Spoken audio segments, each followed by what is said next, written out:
우리에게 주시는 말씀은 마태복음 2장 1절에서 12절까지입니다.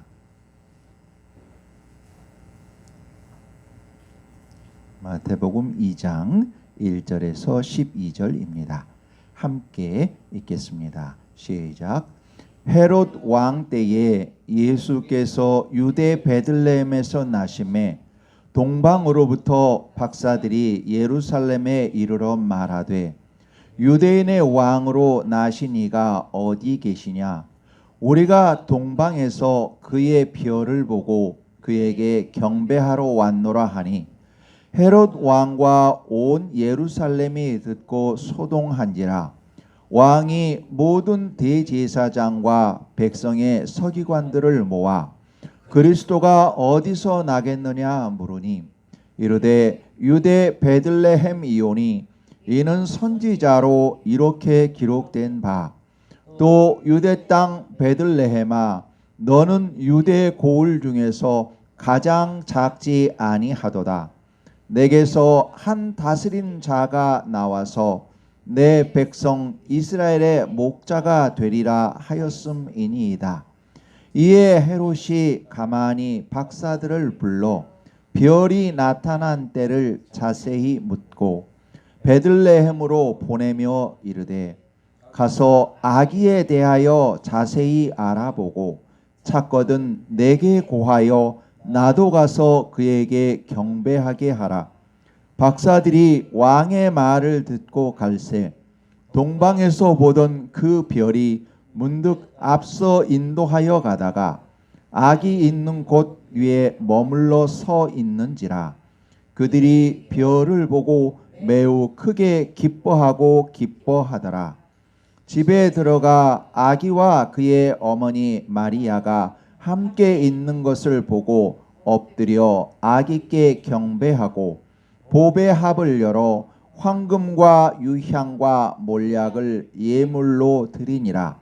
그들은 꿈에 헤롯에게로 돌아가지 말라 지시하심을 받아 다른 길로 고국에 돌아가니라. 아멘. 다 자리에 앉으시겠습니다. 할렐루야. 반갑습니다. 오늘 성탄절 예배에 함께 하시는 모든 분께 하나님께서 크신 은혜 부어주심을 예수님의 이름으로 선포합니다. 아멘. 오늘은 네 번째 동방박사라는 제목으로 함께 은혜를 나누겠습니다. 오래전에 나눴던 내용입니다. 성탄절을 맞아 다시 한번 은혜를 나눕니다. 오늘은 예수님의 탄생을 기념하는 성탄절입니다. 하나님의 아들이신 예수님은 유대 땅 베들레헴에서 탄생하셨습니다. 예수님은 하나님이시면서도 사람으로 태어나신 것은 사람이 가지고 있는 죄를 당신께서 지시고 십자가에서 멸하시기 위해서였습니다. 우리를 구원하시기 위해서였습니다. 예수님이 태어나셨을 때 베들레헴과는 거리가 먼 동방에서 박사들이 찾아와 예수님을 경배합니다. 그들은 황금과 유향과 몰약을 가지고 와서 예수님께 예물로 드리지요. 황금은 예수님의 왕권을 상징합니다. 유향은 제의적 용도, 즉 제사를 드릴 때 쓰는 것입니다. 그렇기 때문에 예수님의 신성을 의미합니다. 그리고 몰약은 시체 방부제로 쓰이기에 예수님의 순환과 죽음을 상징하지요. 오늘은 헨리 반 다이크 이 목사님이 지은 책 네 번째 동방박사라는 책에 대한 이야기를 나누고자 합니다. 바로 이 책입니다. 속에 보시면 내용이 이렇게 사파도 이렇게 되어 있는 동화틱하게 그려져 있는 그런 책입니다. 이 동화틱하게 되어 있지만 그렇지만 이 내용은 세계에서 성경 다음으로 많이 읽고 있는 책이 철로역정입니다. 그 철로역정과 같이 상징적이고 성경적인 내용이 깊습니다. 어쩌면 이 네 번째 동방박사 주인공의 이야기는 우리들의 이야기이기도 합니다.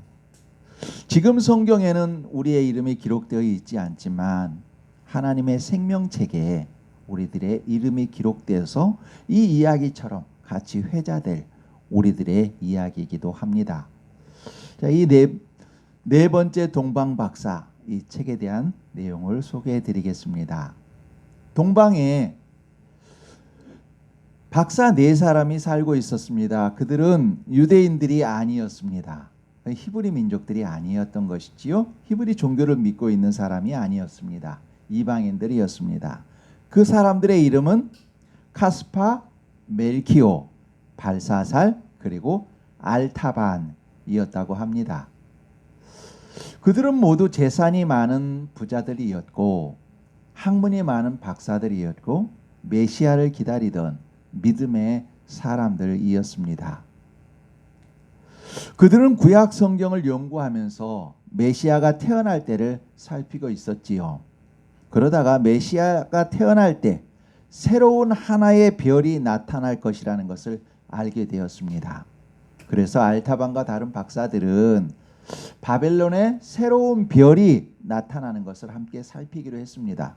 그리고 별이 나타나면 네 사람이 열흘 후에 어느 한 장소에 모여서 각기 준비한 보물을 가지고 유대 예루살렘으로 가서 새로 태어난 메시아에게 경배하기로 약속을 했습니다. 알타반 박사는 자신이 가지고 있는 모든 재산을 다 팔아서 세 개의 보물을 샀습니다. 사파이어, 루비, 진주 이 세 개의 보물을 샀습니다. 그리고서 밤마다 지붕에 올라가 밤하늘을 살펴봅니다. 별이 언제 나타나나 별을 살피는 것이지요. 그러던 어느 날 깜깜한 하늘에 푸르고 붉은색으로 찬란히 빛나는 별 하나가 떴습니다. 나타났습니다. 흥분한 알타반 박사는 머리 숙여 감사하며 별이다, 별이다, 왕이 오셨다. 나는 왕께 경배하러 가야 한다 외칩니다. 그리고 가장 빠른 말에다가 안장을 얻고 말 위에 올라 기도했습니다. 하나님이시여, 우리를 지켜주시옵소서. 우리들을 죽음에서 건지시고 왕께 경배하게 하시옵소서. 이 기도를 마치고 그는 약속 장소를 향해 힘껏 달리기 시작했습니다. 이 충성스러운 말은 열흘 동안 열심히 달려서 바벨론의 교회 어느 약속 장소에 이르게 되었습니다. 그런데 그렇게 열심히 달리던 말이 갑자기 걸음을 멈추고 몸을 떨기 시작했습니다. 이상하게 생각한 알타반이 말에서 내려 앞을 살펴보았을 때 거기에는 온몸에 질병의 흔적이 가득한 한 사람이 길가에 누워 피를 흘려가며 죽어가고 있었습니다. 알타반 박사가 그에게 다가갔을 때 그 죽어가던 사람이 탄식하며 외치고 있었습니다. 날 좀 살려주십시오. 날 좀 살려주십시오. 그러나 알타반 박사는 그곳에 머무를 시간이 없었습니다. 병자 한 사람에게 자비를 베풀다가 그의 전 생애를 바쳐 준비한 그 일을 그르칠 수 없었기 때문입니다. 친구들하고 약속한 날짜 다가왔습니다. 급박한 상황이기 때문입니다. 그는 죽어가는 병자에게 미안한 생각을 하면서 다시 말에 오르려고 했습니다. 그러나 그는 날 좀 살려주십시오. 날 좀 살려주십시오. 라고 호소하며 죽어가는 사람을 그대로 내버려 둘 수는 없었습니다. 알타반 박사는 이렇게 기도했습니다. 진리와 자비의 하나님이시여, 나를 옳은 길로 인도하시옵소서. 진리의 길입니까? 자비의 길입니까?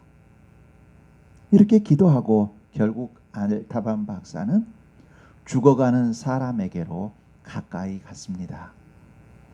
그는 겉옷을 벗고 가지고 온 약들을 병자의 몸에 바르며 병자를 치료하기 시작했습니다. 병자는 차츰 의식을 회복하기 시작했고 알타바는 병자를 말에 싣고 어느 주막에까지 데리고 가서 주막 주인에게 그 병자를 보살펴 달라고 부탁을 했습니다. 그리고서는 가지고 가던 보석 중 하나인 사파이어를 그 주막 주인에게 주었습니다. 그리고 가지고 있던 빵과 포도주와 약초도 모두 다 그에게 주었습니다. 그리고 말을 타고 가던 길을 급히 달리기 시작했습니다. 말은 최고의 속도로 빨리 달렸지만 약속 장소에 도착했을 때는 이미 약속 시간이 훨씬 지난 뒤였습니다. 그곳에 동방박사 세 사람은 보이지 않았습니다. 벌써 떠난 것이지요. 그러면서 메모만을 남겨놓았습니다. 우리는 기다리고 기다리다가 더 이상 기다릴 수 없어 먼저 떠납니다. 우리의 뒤를 따라 사막을 건너오시오. 이런 메모를 남기고 그들은 먼저 떠났습니다. 알타반 박사는 너무 기가 막혀 땅에 주저앉고 말았습니다. 음식도 포도주도 약초도 여비도 없이 지친 말을 타고 어떻게 사막을 건넌단 말인가 암담했지요. 한숨을 쉬던 알타반 박사는 다시 낙타와 음식과 여비를 장만하고 유대를 향해 먼 사막길을 떠납니다. 알타반 박사가 힘들게 베들레헴에 도착했을 때 베들레헴 거리는 예상외로 아주 한산했습니다. 아니 오히려 음산하고 삭막했습니다. 찬바람이 휘휘 불었지요. 왜냐하면 헤롯 군인들이 새로 태어난 아기를 잡으러 집집을 뒤지고 있었기 때문입니다. 알타반 박사는 대문이 열려있는 어느 집으로 들어갔습니다. 그 집에는 어머니가 아기를 안고 두려워하며 떨고 있었습니다. 그 어머니는 알타반 박사에게 이런 이야기를 들려주었지요. 3일 전에 동방에서 박사 세 사람이 베들레헴에 와서 마리아와 요셉과 아기에게 황금과 유향과 몰약을 예물로 드리며 경배하고 다시 동방으로 돌아갔습니다. 바로 그날 밤 요셉은 마리아와 아기를 데리고 이집트로 떠났습니다. 이렇게 그 어머니가 알타반 박사에게 말을 해줍니다. 그리고 그 여인은 계속해서 말합니다. 헤롯 왕이 새로 태어난 아기들을 모두 잡아서 죽이라는 명령을 내렸다고 말하는 것입니다. 바로 그때 밖에서 군인들의 떠드는 소리와 여인들의 비명소리, 날카로운 비명소리가 들렸습니다. 헤롯의 군인들이 아기를 죽인다 통곡하는 그 외침, 외마디 비명소리들이 들렸습니다. 엄마들의 비명소리들이지요. 아기를 아는 그 여인은 온몸을 떨고 있었습니다. 알타반 박사가 밖으로 나왔을 때 군인들이 집으로 달려 들어왔고 군인 장교가 소리 지르며 알타반 박사를 밀치며 말합니다. 이 집의 아기를 끌어내라. 큰 소리를 지릅니다. 그러자 알타반은 물러서지 않고 조용히 그에게 말했습니다.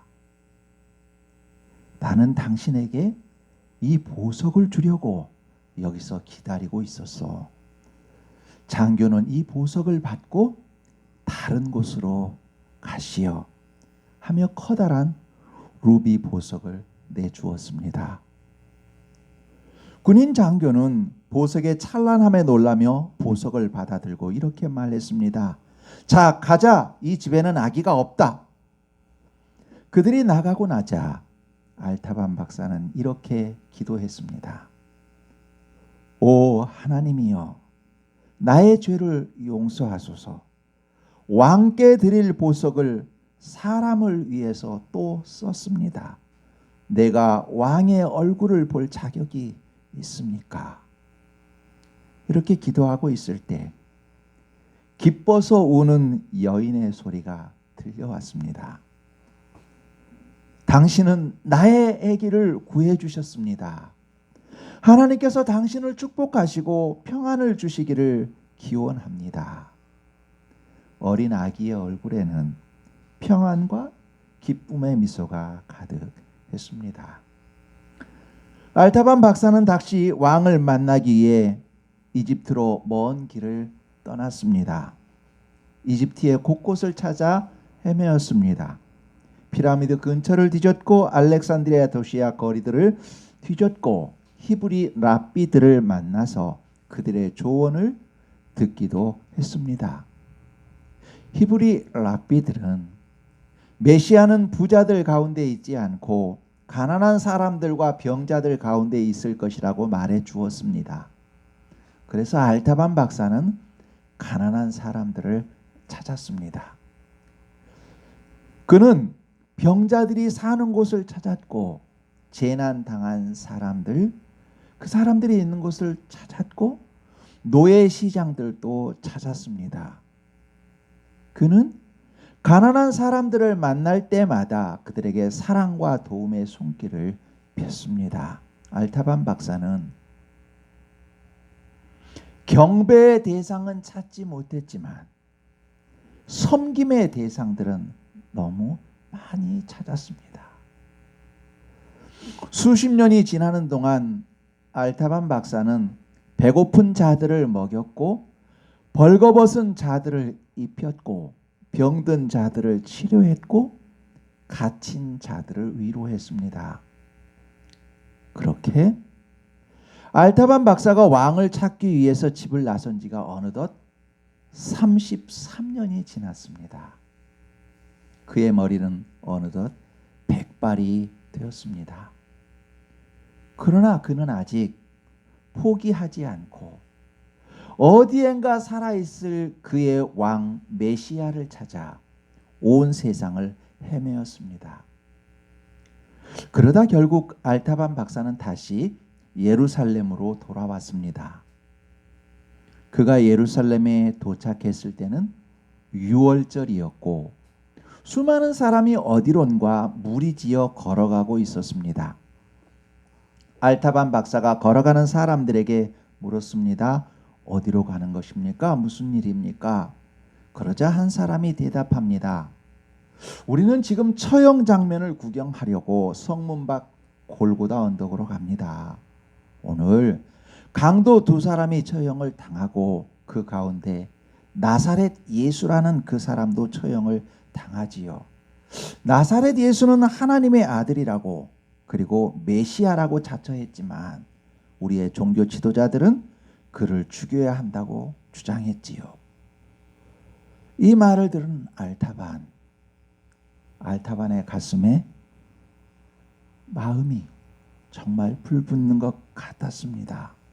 너무나 마음이 아팠습니다. 아니 왕이 처형을 당한다니. 알타반의 가슴은 큰 소리로 거세게 뛰기 시작했지요.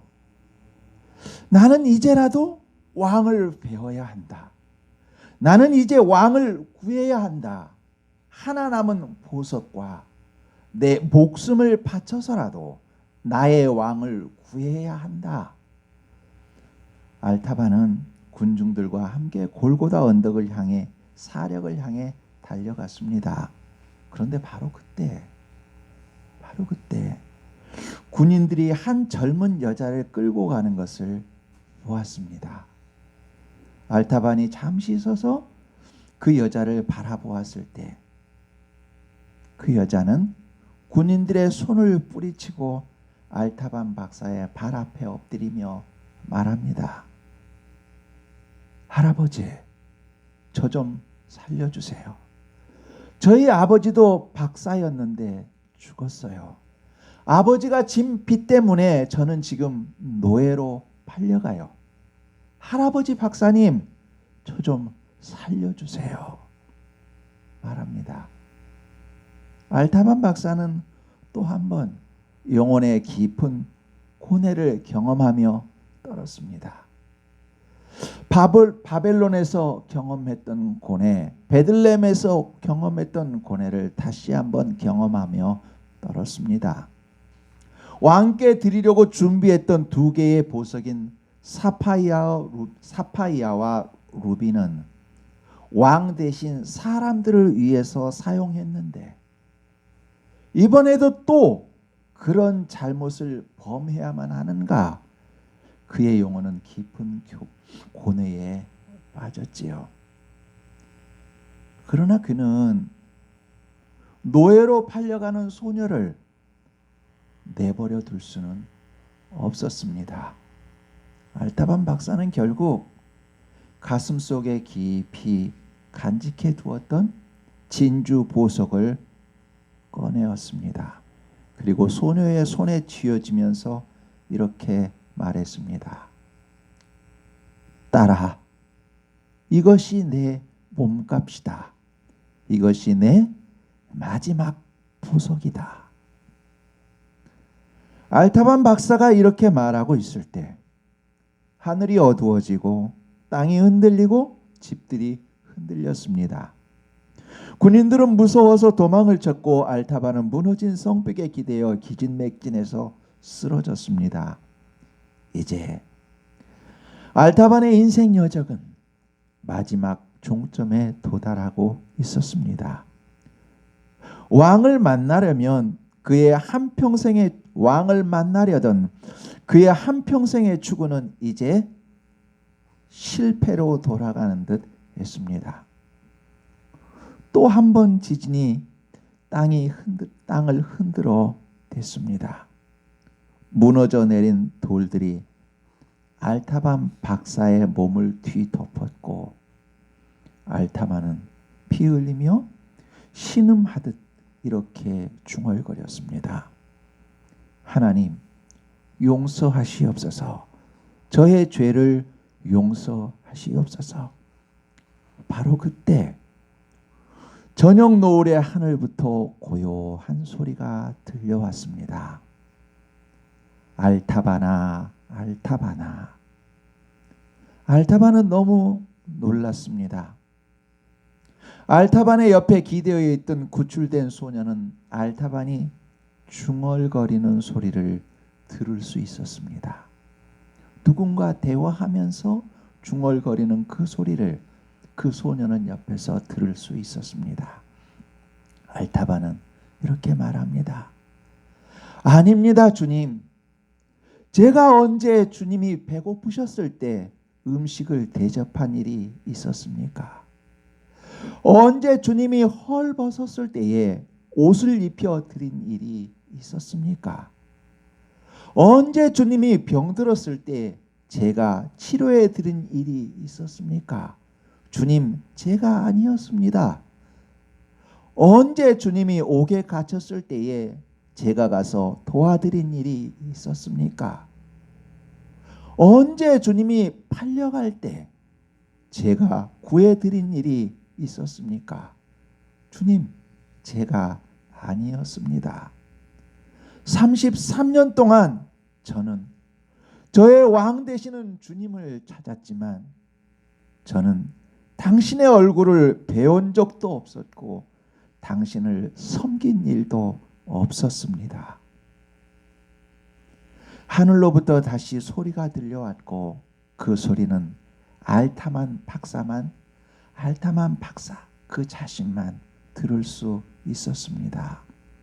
그에게 들린 소리는 알타바나 알타바나 진실로 내가 네게 이르노니 내 형제 중 지극히 작은 자 하나에게 한 것이 곧 나에게 한 것이니라. 너는 나를 만났고 나를 도와주었고 나를 섬겼노라.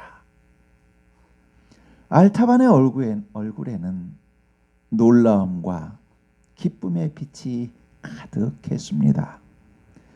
그는 마지막 긴 평안의 숨을 쉬고 고요히 눈을 감았습니다. 그의 인생 여정은 끝이 났습니다.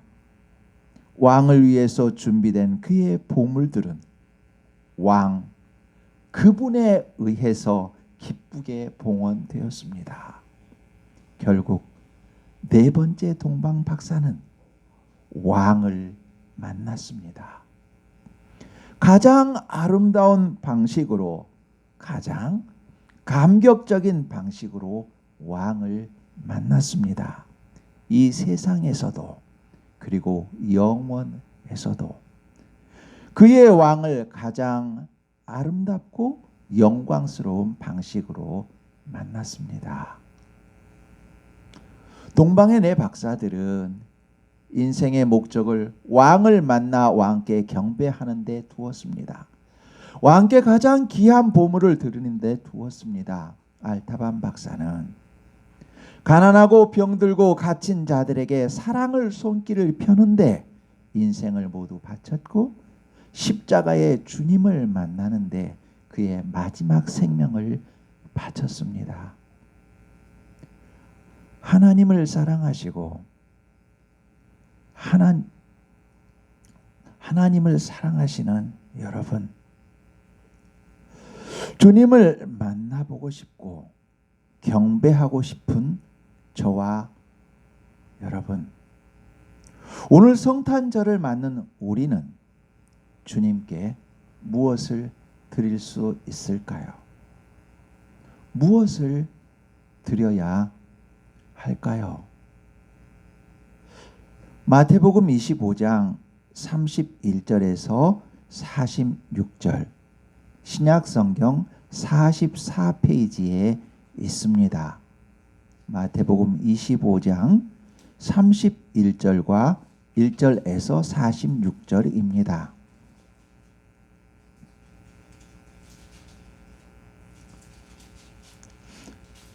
(25장 31절에서 46절) 속 뜻을 가슴에 새기며 천천히 함께 읽겠습니다. 31절부터 읽습니다.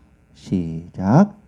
인자가 자기 영광으로 모든 천사와 함께 올 때에 자기 영광의 보좌에 앉으리니 모든 민족을 그 앞에 모으고 각각 구분하기를 목자가 양과 염소를 구분하는 것 같이 하여 양은 그 오른편에 염소는 왼편에 두리라.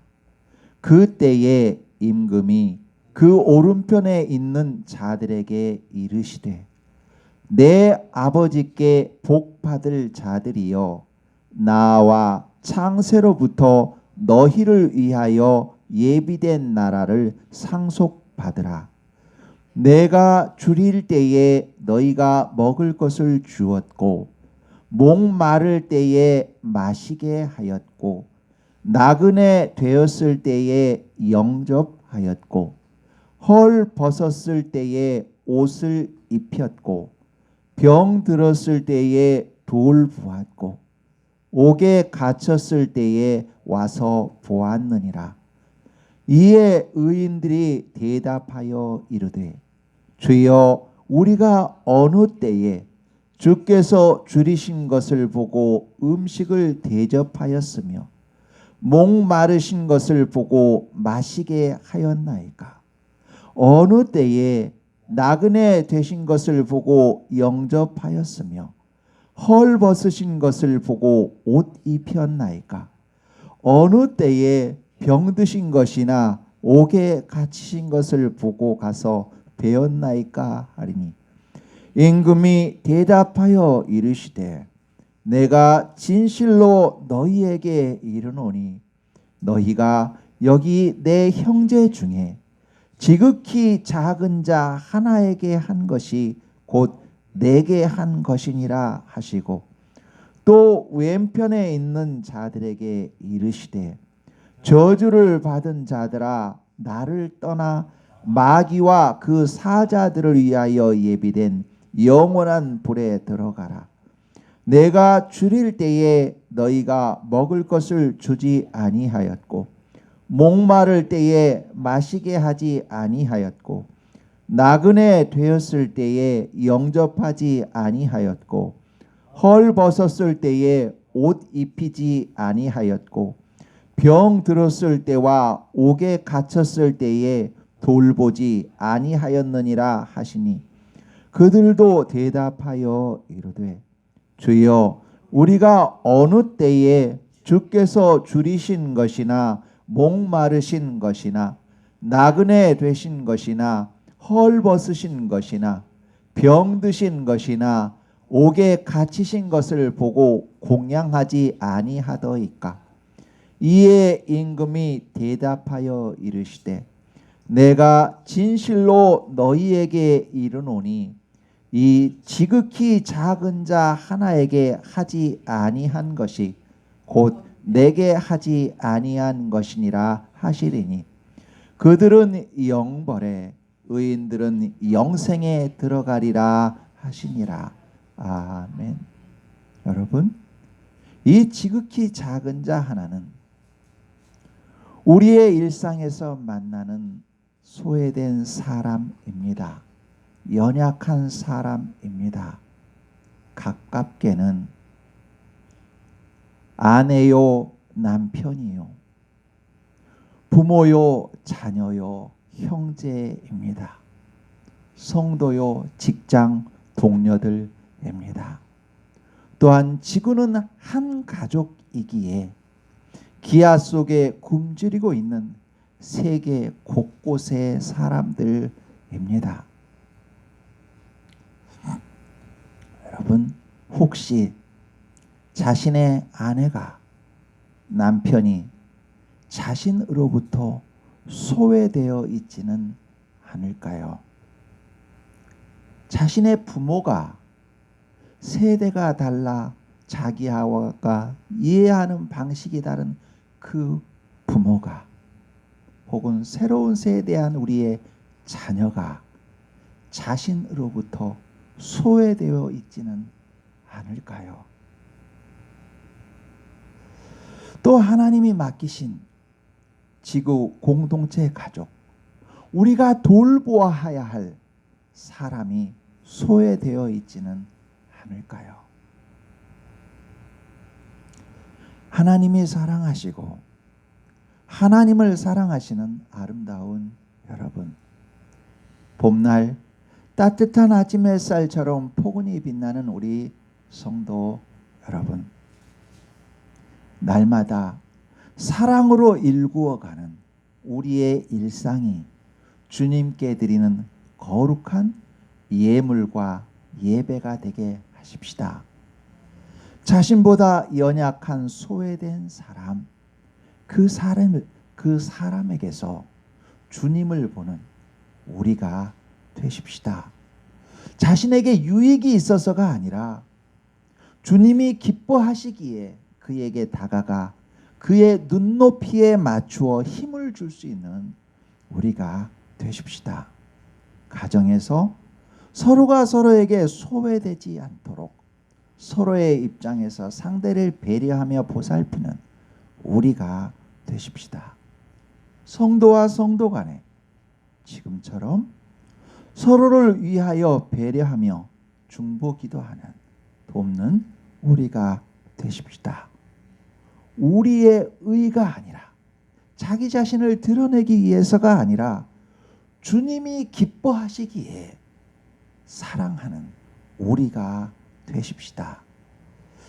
하나님이시면서도 세상을 위해 사람이 되시고 십자가에서 우리 죄를 사하신 주님, 우리를 새 생명으로 부활하게 하신 우리 주님이 날마다 우리와 함께 하시며 힘 주시며 도와주십니다.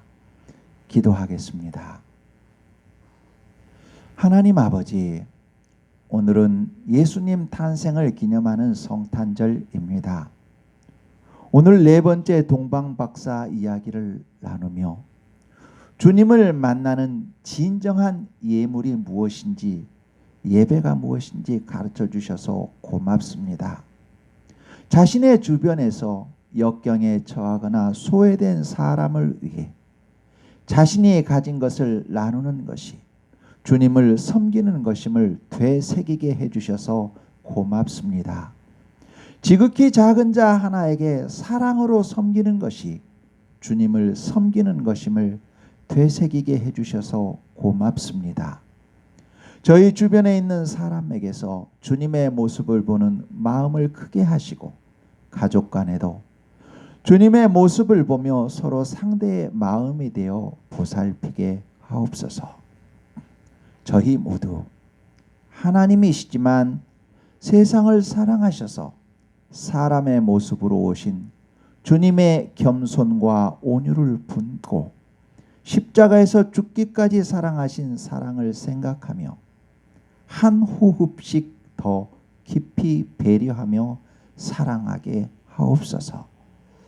날마다 저희와 어깨동무하시고 때로는 지친 저희의 마음과 몸을 업고 가시며 새 힘을 주시는 주님 고맙습니다. 하나님께서 날마다 새 힘을 주시고 도우심을 믿으며 예수 그리스도 이름으로 기도합니다. 아멘.